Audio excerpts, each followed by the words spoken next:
حدیث مبارک میں نبی کریم صلی اللہ علیہ وآلہ وسلم کے ساتھ ایک سفر غزوہ تبوک میں تھا۔ آپ نے ایک موقع پر فرمایا، مغیرہ پانی کی چھاگل اٹھا لے۔ میں نے اسے اٹھا لیا۔ پھر رسول صلی اللہ علیہ وآلہ وسلم چلے اور میری نظروں سے چھپ گئے۔ آپ نے قضائے حاجت کی۔ اس وقت آپ شامی جبہ پہنے ہوئے تھے۔ آپ ہاتھ کھولنے کے لیے آستین اوپر چڑھانی چاہتے تھے لیکن وہ تنگ تھی، اسی لیے آستین کے اندر سے ہاتھ باہر نکالا۔ میں نے آپ کے ہاتھوں پر پانی ڈالا۔ آپ صلی اللہ علیہ وآلہ وسلم نے نماز کے وضو کی طرح وضو کیا اور اپنے خفین پر مسح کیا، پھر نماز پڑھی۔ صحیح بخاری حدیث نمبر 363۔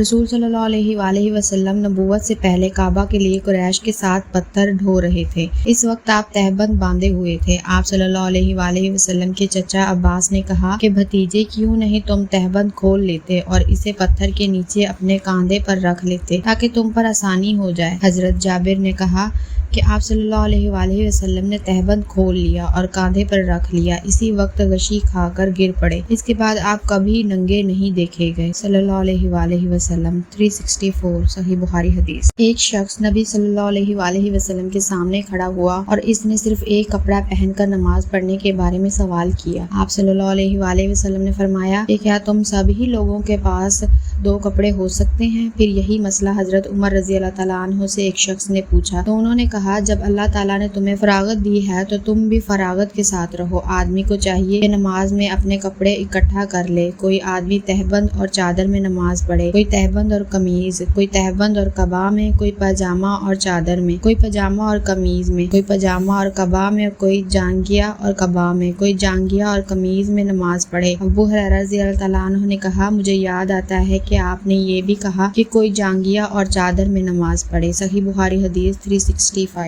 السلام علیکم۔ یہ نماز کے لباس کے بارے میں 3 احادیث مبارک تھیں۔ اگر آپ کو میری حدیث مبارک اچھی لگی ہو تو میرے چینل کو سبسکرائب، لائک اینڈ شیئر لازمی کریں۔ جزاک اللہ۔